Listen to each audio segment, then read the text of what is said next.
of the kingdom. We are family, we are one. ሰላም በያላችሁበት ለእናንተ ይሁን። የኢትዮ ቤተሰብ የተፈጥሮ ህክምና ሁላችሁንም የከበረ ሰላምታዬን አቀርብላችኋለሁ። ዛሬም እንግዲህ እንደተለመደው በሌላ ቪዲዮ ወደ እናንተ ብቅ ብያለሁ።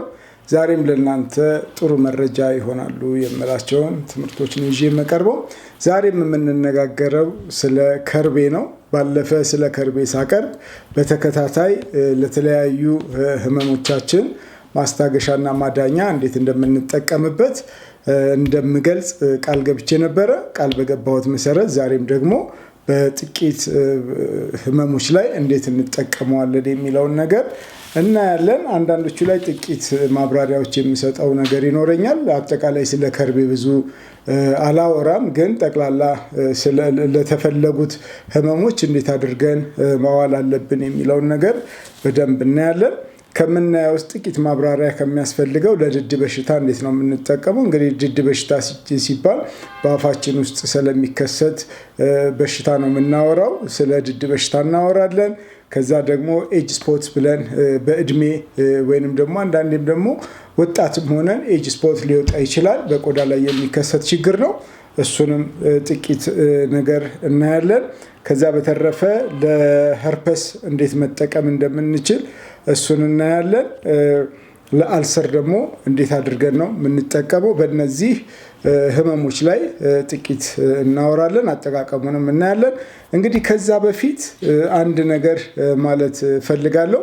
ባለፈ ስለ ከርቤ ሳስተምር እዚህ ላይ አቅርቤ ያሳየኋችሁ የከርቤ አይነት አለ። ዛሬም ማሳያችሁ ከርቤ ነው። በጣም ቆንጆ ከርቤ፣ ጥቁር ከርቤ የሚባለው ነው። ብዙ ጊዜ ለመድኃኒትነት የምንጠቀመው። እንደዚህ አይነት ደግሞ ቡኒ ከርቤዎችም አሉ። ነጭም ከርቤ፣ ሌላ አይነት ከርቤ አለ። የበለጠ ግን ለመድኃኒትነት የምንጠቀመው ይሄንኛውን ጥቁር ከርቤ ነው። እንዲህ ስታዩት ቡኒ ይሆናል። ምናልባት የገዛችሁት ሰዎች ከኛ ስትወስዱ ይሄንን በውሃ አንድ ዙር ስታፈሱበት ይጠቁራል። ጥቁረቱን በደንብ እንዲታያችሁ ነው የማሳያችሁ። ይህንን ከርቤ በተለይ ውጭ ሀገር ያላችሁ የኔ ተከታታዮች በአብዛኛው ወስዳችሁታልና አንዳንዶቻችሁ ቅርፊት አለው የሚል ነገር አቅርባችኋል። አንዳንዶቻችሁ ደግሞ በቪዲዮ ላይ ያየነው የከርቤ አይነት አይደለም፣ ይለያል የሚል ነገር አቅርባችኋል። ትክክል ናችሁ። ቅርፊት መኖሩ በጣም አስፈላጊ ነው። ለምንሰጠው ለማንኛውም ለህመም እንጠቀመው፣ ለቆዳችን የምንጠቀመው ቅርፊት መኖሩ በጣም አስፈላጊ ነው። እንዲያውም ቅርፊት ያለው ከርቤ ብዙ ጊዜ አይገኝም እና የኛ ቅርፊት መኖሩ ለእናንተ በጣም አድቫንቴጅ ስለሆነ ነው እና እንደ ትልቅ ጥቅም መወሰድ አለበት። በተለይም ዘፍዝፈን ስንጠቀመው፣ ለመጠጥም ስንጠቀመው፣ ለተለያዩ ችግሮቻችን ስንጠቀመው ቅርፊቱም ላይ ያለው ጠቃሚ ነገር አለና ከርቤውን እጣን መሰሉን ነገር ብቻም ሳይሆን ቅርፊቱም ላይ ያለውን በተጨማሪነት እንድንጠቀም ይረዳናልና ያ በጣም አድቫንቴጅ ነው። ስለዚህ በሱ ብዙም ቅር የምትሰኙበት ነገር አይደለም። ሌላው ባለፈ ሳስተምር ያያችሁት ላይ በአብዛኛው ቡኒ ከርቤ ነው። ቡኒውን ከርቤ ደግሞ ለትልልቅ በተለይም ለህመሞች ስንጠቀመው ልክ እንደ ጥቁሩ ከርቤ የሚሆን አይደለምና ለዛ ነው ጥቁሩን ከርቤ በብዛት ለእናንተ እያከፋፈለን ያለነውና በጣም ጠቃሚውና አስፈላጊው የከርቤ አይነት ስለሆነ እሱን መጠቀማችሁ ምንም አይነት ጉዳት የለውም። የበለጠ ጥሩ ነገር ነው እየቀረበላችሁ የሚለውን ነገር ለማስረዳት ነው። ኤኒዌይ ከርቤያችን 100% ማለት ይቻላል ንጹህ ከርቤ ነው። ንጹህ ከርቤ ነው። ምንም ጥርጥር ሳይገባችሁ የምትጠቀሙበት የከርቤ አይነት ነው። ምንም አይነት ሌላ ነገር በውስጡ የተቀላቀለ አይደለም። እኛም ጋር ከመጣ በኋላ የመለየት ስራ፣ የማጥራት ስራዎችን እንሰራለን እና በአብዛኛው የተለቀመ ንጹህ ከርቤ ስለሆነ በኮንፊደንስ በመተማመን መጠቀም ትችላላችሁ ማለት ነው። ሌላው እንግዲህ ለዛሬ የሚያስፈልጉን ነገሮች ይኖራሉ። እነዚህ ነገሮች ያው በብዛት ይገኛሉ። ውጭ ሀገር ላላችሁ ከሀገር ውስጥ መውሰድ ትችላላችሁ። ወገርትና ቀበርቾ ያስፈልጉናል። እንደገናም ደግሞ ነጭ የቤተ ክርስቲያን ዕጣን ያስፈልገናል። ዛሬ ስለምንናገረው ነገር የተወሰኑ ደግሞ የዘይት አይነቶች አሉ። እሱን ከተለያዩ ኦንላይን ላይ ገዝታችሁ መጠቀም የምትችሉበት ነው። እነዚህ እንግዲህ ማቴሪያሎች ያስፈልጉናል ማለት ነው እዚህ ዛሬን ትምህርታችንን ለመማር። እንግዲህ እስኪ ከኤጅ ስፖት እንጀምርና ወይንም ከእድሜ ከ50 ዓመት በላይ ነው ብዙ ጊዜ ይሄ ነገር የሚከሰተው። ቆዳ ላይ የሚመጣ የቆዳ ነጠብጣብ ማለት እንችላለን ከእድሜ ጋር ይመጣል። አንዳንዴም ደግሞ በጣም በፀሐይ ከመጋለጣችን የተነሳ በወጣትነትም ጊዜ ላይ እነዚህ ነገሮች በስፋት የሚከሰቱት ናቸው። እንግዲህ የሚከሰቱት ከመጠን በላይ ንቁ በሆኑ ሴሎች አማካኝነት በእነዚህ በንቁ ሴሎች አማካኝነት የሚፈጠር ነገር እንደሆነ ያው በሳይንሱ የተረጋገጠ ነው። በተለይም ደግሞ አልትራቫዮለንት ወይም ዩቪ ብለን የምንጠራው ይሄ ሚላኒንን ለመስራት ብዙ ሚላኒን እንዲፈጠር የሚያደርግ ነው። ይሄ አልትራቫዮለንት ታውቃላችሁ ጉዳት አለው ለቆዳችን። ስለዚህ የሱ በብዛት ሚላኒንን እንዲመረት ከማድረጉ የተነሳ የሚፈጠር ነው ተብሎ ነው የሚታመነው። እንግዲህ ይሄ ነገር የሚሆነው ድንገት ሳይሆን ለዓመታት በፀሐይ ከመጋለጥ የመጣ የሚላኒን ክምችት ነው ተብሎ ነው እምነት የሚነገርለት። በተለይም በከፍተኛ መጠን ሲመረት በእድሜ ላያችን ላይ ነጠብጣቡ በጉላት የሚታይ መሆኑ ነው። እንግዲህ ይሄ ነጠብጣብ የሚጎዳ አይደለም። በእርግጥ አንዳንድ ጊዜ ግን ለካንሰር እብጠቶች እንደ ምክንያትም ሊሆን ይችላልና ሁል ጊዜ እንደዚህ አይነት ለውጥ ሲመጣ የሕክምና ባለሙያ እንዲያይ ማድረግ በጣም የተሻለ ነው የሚሆነው፣ ለመለየት የሚያስችል ነገር ስለሚሆን ማለት ነው። ስለዚህ የሕክምና ባለሙያው ይገመግመዋል። ይሄ ነገር ከዚህ ችግር የመጣ ነው ከዛ ችግር የመጣ ነው የሚለውን ይገመግምና ያየዋልና መታየት በጊዜ በጣም መልካም ነው። እንደዚህ አይነት ነገር ሲኖር ምን ሲሆን ነው ሕክምና እንዲያይን የሚያስፈልገው የሚለውን ነገር በኋላ ዲቴል በዝርዝር እናወራለን። እንግዲህ ይሄ ችግር ይሄ ቆዳ ነጠብጣብ ችግር በተለይ ከ50 ዓመት በላይ ያሉት ሰዎችን የሚያጠቃ ነው። ነገር ግን በፀሐይ ብዙውን ጊዜ ውጭም የሚውሉ ከፀሐይ ጋራ ግንኙነት ያላቸውንም ወጣቶችን የሚያገኝ መሆኑን መረሳት የለበትም ነው። ሌላው የምናየው እንግዲህ ይሄ ኤጅ ስፖት ነው። እንዴት አድርገን እሱን መቆጣጠርና ማስተካከል እንደምንችል አሳያችኋለሁ። ሌላው የምናየው ነገር የጥርስ ወይንም ደግሞ ምንድነው የድድ በሽታ ብለን የምንጠራው ነው። ብዙ ጊዜ ይሄ ነገር በተለያየ መልኩ ትሪት ለማድረግ እንሞክራለን፣ ግን ደግሞ ተመልሶ የሚመጣ ነው የሚሆነው። ያም ሆነ ይህ ግን መዳኛ መንገድ እንዳለው መረዳት ያስፈልጋል። ብዙ ጊዜ እንደነዚህ አይነት ችግሮች በተለያየ መልኩ ይመጣሉ። አንደኛ በዘርም ሊተላለፍ የሚችል ሁኔታዎች አሉት። አንዳንዴ ደግሞ በማጨስ በባክቴሪያ በተለያዩ ነገሮች የዚህ የድድ ችግር ሊከሰት ይችላል። ይሄ የድድ በሽታ ብለን የምንጠራው የመጀመሪያው ነገር ያው የድድ መድማት በስፋት የሚታይበት ነው። መጥፎ ጠረን መፈጠር፣ እንደገናም ደግሞ የጥርስ መበስበስና በቀላሉ የመነቃነቅና የመውለቅ ወይንም ደግሞ ከድድ ላይ የመሸሽ አይነት ነገር አለው። አንዳንዴም በድድና በጥርስ መካከል የመገል ወይም የፈሳሽ መቋጠር ሊሆን ይችላልና በርካታ ነገሮች ይከሰታሉ። ለነዚህ ደግሞ ምክንያት የሚጠቀሱት በርካታ ነገሮች ይኖራሉ። አንደኛው ስኳርም ሊሆን ይችላል። ቀደም እንደነገርኳችሁ በዘር በማጨስ በሲጋራ ሊሆን ይችላል። አንዳንዴ ደግሞ ደካማ የሆነ የጥርስ እንክብካቤ መኖር ሊሆን ይችላል። በሰፊው ደግሞ በደም አይነት አመጋገብ የሚታመነው ደግሞ ከዚህ ያለፈ ሲሆን የጉበትም ኬዝ የአፍ ጠረንን የመቀየር ነገሮች ይኖራሉ።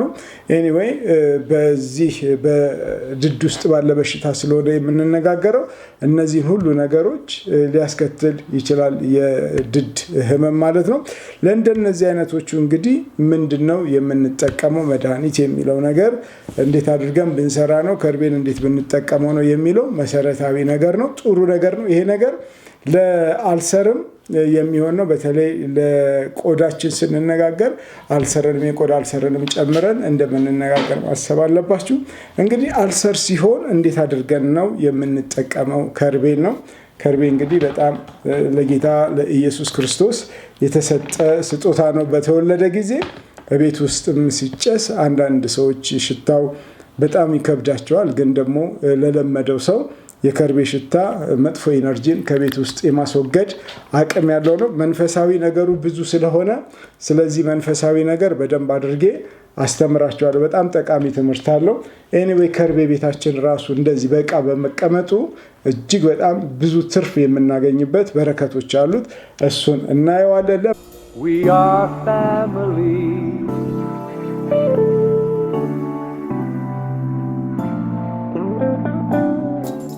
ምንድነው ለኢየሱስ ክርስቶስ ራሱ ይሄ ስጦታ የተሰጠው የሚለውን ታሪካዊ ነገሮችን አንዳንድ ነገሮችን እነግራችኋለሁ ወደፊት በሰፊው ስለምንማር ማለት ነው። እንግዲህ ለአልሰር ለጨጓራ አልሰርም ሊሆን ይችላል whatever አልሰር ለሆኑ ነገሮች ስንጠቀመው የሚያስፈልገን አንድ ተጨማሪ ነገር ነጭ ቤተክርስቲያን ዕጣን ነው። በተለይ በኢትዮጵያ ኦርቶዶክስ ቤተክርስቲያን ቤተ መቅደስ ውስጥ የሚጨስ ነጭ ዕጣን አለ። እሱን ነጭ ዕጣን ምንም ያልተቀላቀለበት ቅርፊት የሌለው ነጩን ብቻ ቤተክርስቲያን ውስጥ የሚሸጠውን እሱን ዕጣን ገዝታችሁ ከሱ ጋራ የሚሰራ ነው። ስለዚህ ይሄንን ስንሰራ የሚያስፈልገን ነገር ውጭ አላችሁ ጂንሰንግ ስር ካላችሁ በጣም ቆንጆ ነው። ከጂንሰንግ ስር ጋራ ይሰራል። አገር ውስጥ ላላችሁ ግን የጂንሰንግ ስር በስፋት ስለማይገኝ በቀበርቾና በወገርት እንዴት እንደምንሰራ አሳያችኋለሁ። ወገርት ገበያ ላይ በብዛት ይሸጣል። ነገር ግን ከዛ ውስጥ እየመረጣችሁ ጥሩን የምታገኙ ከሆነ ወይንም ደግሞ ልክ እንደኛ ቦታ ላይ መጣችሁ ንጹህ ወገርት ማግኘት የምትፈልጉ ከሆነ አለ። ስለዚህ አንዳንዴ ከተለያዩ ነገሮች ጋር ስለሚቀላቀሉት ከተቀላቀለ የሚሆን ስላልሆነ ትክክለኛውን ወገርት ማግኘት ያስፈልጋል። ቀበርቾም ቢሆን አንዳንዴ የሆነ አንድ ስራ ላይ እሱ ተመሳሳይ ከሱ ጋር የሚቀላቀሉት ነገር አለ። ንጹህ ቀበርቾ ያስፈልገናል ለዚህ ማለት ነው። ውጭ ሀገር ያላችሁ ግን ቀበርቾንም ወገርቱንም አለመጠቀም ትችላላችሁ። ጂንሰንግ ኦንላይን ላይ እንደ ልብ ስለሆነ ዱቄቱን ገዝታችሁም መጠቀም ስለምትችሉ ማለት ነው። እንግዲህ አሁን የመጀመሪያ ነገር የምንሰራው ነገር ምንድነው የሚሆነው? 100 ግራም ቀበርቾ ያስፈልገናል። 100 ግራም ደግሞ ወገርት ያስፈልገናል። ወገርቱን በተቻለ መጠን ጠንካራ ስለሆነ ትንሽ ደቀቅ ብናደርገው በጣም ቆንጆ ይሆናል። ወገርቱ እንደዛ እናደርጋለን። ቀበርቾ ችግር የለበትም። በቀላሉ ውስጡ ያለውን ነገር ወደ ውሃ ለመልቀቅ ብዙም የሚቸገር አይደለም። ይሄንኛው ግን ትንሽ ጊዜን ይወስዳል። ስለዚህ ሁለቱን 100 ግራም አድርገን እንደባልቃቸውና እንደገናም ደግሞ መጠኑ አነስ ብሎ በጣም ወፍራም ሆኖ እንዲወጣም ከፈለጋችሁ በ1 ሊትር መጠቀም ትችላላችሁ ማለት ነው። ኤኒዌይ በተመቻችሁ ነገር ብታደርጉ ምንም ነገር ችግር ስለሌለው የምታስቀምጡበት እቃ ግን ክዳን ያለው ጠርሙስ መሆን አለበት። እሱን ታዘጋጃላችሁ። ይሄንን ለ7 ለ8 ቀን እንደተዘፈዘፈ ፀሐይ ላይ ይቀመጣል። የሚቀመጠው ፀሐይ ላይ ነው። ብርሃን ቢነካው ምንም ችግር የለም ማለት ነው። ስለዚህ ክድን አድርጋችሁ ምንም ትንፋሽ መግባት የለበትም። ለ8 ቀን አካባቢ ፀሐይ ላይ እንዲቀመጥ ታደርጋላችሁ። ከ8 ቀን በኋላ ደግሞ የቤተክርስቲያኑን ዕጣንና ከርቤውን ይሄንንም ምን እናደርጋለን? 100 ግራም እንወስዳለን ማለት ነው። ከዚህም ሁለቱንም እንቀላቀልና ያንን የቀበርቾና የወገርቱን ውሃ በ8ኛው ቀን እናጠልና እነዚህን ሁለቱን ዕጣኖች በአንድ ላይ እንዘፈዝፋቸዋለን ማለት ነው። አሁንም ግጥም አድርገን ፀሐይ ላይ አናደርግም። በቤት ውስጥ ጨለማ ቦታ ላይ ይቀመጣሉ። ምንም አይነት ብርሃን መግባት የለበትም። ይሄንን በየቀኑ እያወጣን ለ4 ቀን አካባቢ ሼክ እናደርገዋለን ማለት ነው። በየቀኑ መወዝወዝ አለበት። ከዛ በኋላ እሱን እናስቀምጣለን። ምንድነው በእሱን የምናደርገው? ውጫዊ አልሰር ላለብን ይሄንን ውሃ መቀባት ነው። በቃ ምንም እንትን የለውም። ይሄ ለአልሰርም ብቻ ሳይሆን ለአልማዝ ባለጭራ መድኃኒት ነው። ለአልማዝ ባለጭራ በ2ኛው ቀን በ3ኛው ቀን ያረግፈዋል ማለት ነው ከዛ ላይ። ስለዚህ እንዲያውም አንዳንዴ ቆዳ ላይ ጥሎት የሚያልፈውን ነገር ሁሉ እንዳይኖር አድርጎ ያጠፋዋል። ስለዚህ ለአልሰርም ስንጠቀም ለቆዳ ማንኛውንም ችግሮች መጠቀም እንችላለን። ሞር ግን ለአልሰር ስንጠቀመው በእንደዚህ አይነት መልኩ እንጠቀመዋለን ማለት ነው። በጣም ምርጥ ነው የሚሆነው፣ በጣም ምርጥ ነው። ሌላው ለአፋችን ነው። ለአፋችን ውስጥ ደግሞ ይሄንን በምን እንጠቀማለን? በተወሰነ ደረጃ ቢያንስ አንድ 3 ሾርባ ማንኪያ ከዚህ ከሰራነው ውህድ ውስጥ አድርገን አፋችን ውስጥ ለተወሰነ ደቂቃ እንይዘውና እያግመጠመጥን እንይዘውና እንተፋዋለን። ተፍተን በውሃ ተግመጥምጠን አናጠፋው፣ እዛው ላይ እንድንተው ያስፈልጋል።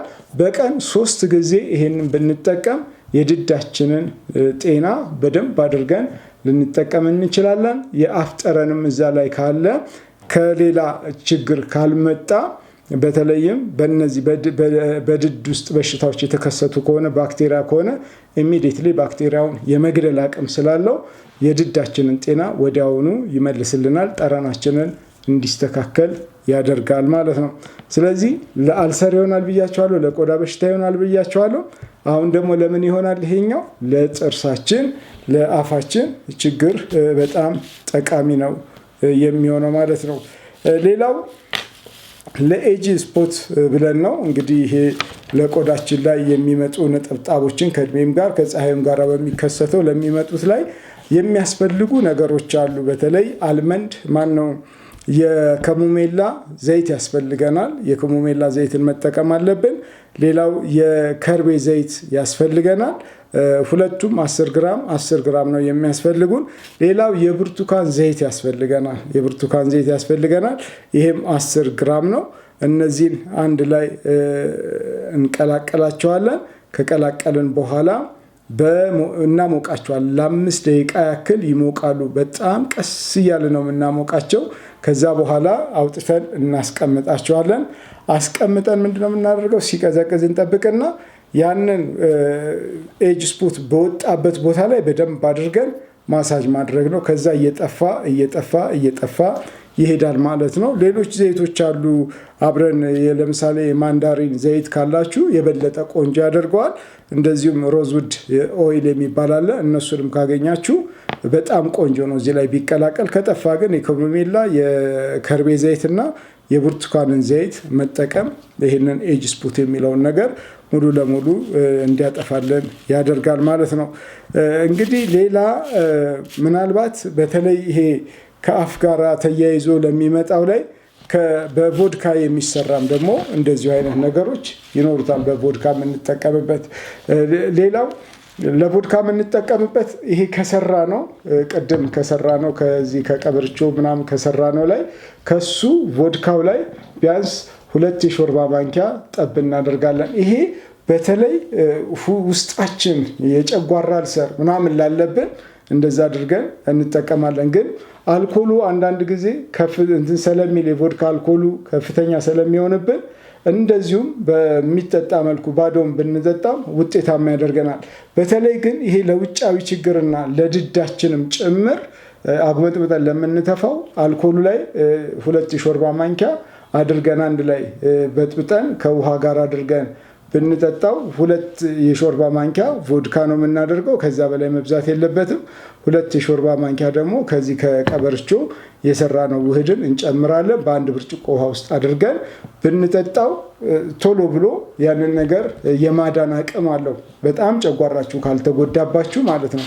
በጣም ለሚያቃጥላችሁ ሰዎች ትንሽ አልኮሉ ሊጎዳችሁ ስለሚችል ካልሆነ በስተቀረ በጣም ቆንጆ የሆነ ነገር ነው። ለአፋችን ግን ተጉመጥምጠን እያያዝን በቀን 3 እሱንም መጠቀም እንችላለን። ጨጓራ ላይ ግን ላለብን ሰዎች እንደዚህ አይነቱን ቀስ እያላችሁ ብትጠቀሙት አልሰሩን ቶሎ ብሎ የማዳን አቅም ይኖራል። በዛ መልኩ መጠቀም ትችላላችሁ። ሌላው ምናልባት አሁንም ለዚህ ለኤጅ ስፖት የሚጠቅመን የሬት ጄል ያስፈልገናል። የሎሚ ያስፈልገናል። አፕል ሳይደር ካላችሁ አፕል ሳይደር ይሆናል ለዚህ እና ወተት። ከዛ ደግሞ ይህንን የሰራነውን ከወገርትና ቀበርቾ የሰራነውን ቴንክቸር ያስፈልገናል ማለት ነው። አሁን እነዚህ ምንድነው የምናደርገው? አንድ ወይንም እንደ ሰውነታችሁ መጠን ብዛት ነው የሚሰራው። ግን የምትሰራዋን አንዴ ከነገርኳችሁ እናንተ በዛ ልክ መስራት ትችላላችሁ። የሬቱን መጠኑ የሚሆነው ምንድነው? በተቻለ መጠን ግማሽ ኩባያ ቢሆን በጣም ቆንጆ ነው። ጠቅላላ ሰውነታችሁ ላይ ከወጣ ማለት ነው። ግማሽ እሱን ትጠቀማላችሁ። ሎሚ በተቻለ መጠን 2 ሎሚ እንጠቀማለን። አፕል ሳይደር 1 የሾርባ ማንኪያ እንጠቀማለን። ወተት ደግሞ ግማሽ ወይንም ሩብ መጠቀም እንችላለን፣ ችግር የለውም። እነዚህም በአንድ ላይ እናዋህዳለን። ቴክስቸራችንን የዚህን ወገርትን እንጠቀማለን። አንድ ላይ ደባልቀን ሰውነታችንን ከታጠብን በኋላ በሙሉ ኤጅ ስፖት ባለበት ቦታ ላይ ሁሉ መጠቀም እንችላለን ማለት ነው። እንግዲህ እነዚህን በትክክል ከተጠቀማችሁ ትልቅ ውጤትን ታመጣላችሁ ብዬ አምናለሁ። እንግዲህ ለዛሬ ያዘጋጀሁላችሁ ይህንን ይመስላል። በሌላ ደግሞ መረጃ ይዤላችሁ እመጣለሁ። በተለይ ደግሞ ለአርትራይተስ እንዴት እንደምንጠቀምበት በደንብ ቆንጆ ቪዲዮ፣ ብቻውን አርትራይተስ ሰፊ ስለሚሆን ለሱ እንሰራለን። እንደነገርኳችሁ ግን የምትገዙት ወገርትና ቀበርቾ ጥራቱን በጣም ማየት አለባችሁ። እሱ ከተስተካከለ ውጤታማ የሆነ መድኃኒት ይሆናል ማለት ነው። ወገርትም ማነው እንግዲህ ከርቤንም እንደነገርኳችሁ ንጹህ ከርቤ ያስፈልጋል። በጣም ብዙ የሚቀላቀሉ ነገሮች አሉ ከርቤ ላይ። በተለይ አንድ በጣም ኃይለኛ ዕጣን አለና እሱ ዕጣን ለጤናም ጥንቃቄ ካልተደረገበት አደገኛ ነውና እንደ ልብ አለ። ስለዚህ ከርቤ ነው የሚመስለው። እንደነሱ አይነት ነገር እንዳትሸወዱ ጥንቃቄ አድርጉ። በተለይም ለውጫዊ ነገር በጣም ቆንጆ ነው፣ ውስጥ ግን ሲገባ በጣም አደገኛ ነው። ከርቤም ቢሆን ስንጠቀም በጣም መጠኑን ባለፈ ቪዲዮ ላይ ሰርቻለሁ። ከመጠን ማለፍና ከተቀመጠለት ገደብ ውጪ መውሰድ የኩላሊት ፌለሪቲን በጣም ያመጣል። ይሄ ነገር ከርቤን ወደ ውስጥ ስንጠቀም በተለይ ነፍሰ ጡር እናቶች በምንም አይነት መልኩ የሚያጠቡና ነፍሰ ጡር እናቶች ይህንን ነገር መውሰድ የለባችሁም። በጣም ጥንቃቄ ያስፈልጋል። ለልጆች በምንም አይነት መልኩ መሰጠት የሌለበት ጉዳይ ነው። ይህንን አበክሬ መናገር እፈልጋለሁ። በተለይ ዝም ብላችሁ ያለምንም ችግር ደግሞ ዝም ብላችሁ ይጠቅማል ብላችሁ የምትወስዱ ሰዎች በጣም ጥንቃቄ አድርጉ። ከርቤ ከተወሰነ ጊዜ በላይ መወሰድ የለበትም። ኩላሊት ፌለሪቲ ያመጣል፣ ጉበትን ይጎዳል። ስለዚህ ጥንቃቄ ባለበትና መጠኑ በተስተካከለበት መልኩ ነው መውሰድ ያለባችሁ። እንግዲህ ለዛሬ ይዤላችሁ የቀረብኩት መረጃ ይሄንን ይመስላል። በሌላ ቪዲዮ እስከምንገናኝ ባላችሁበት ሰላም ጤና ይስጥልኝ። Of the kingdom, we are family, we are one.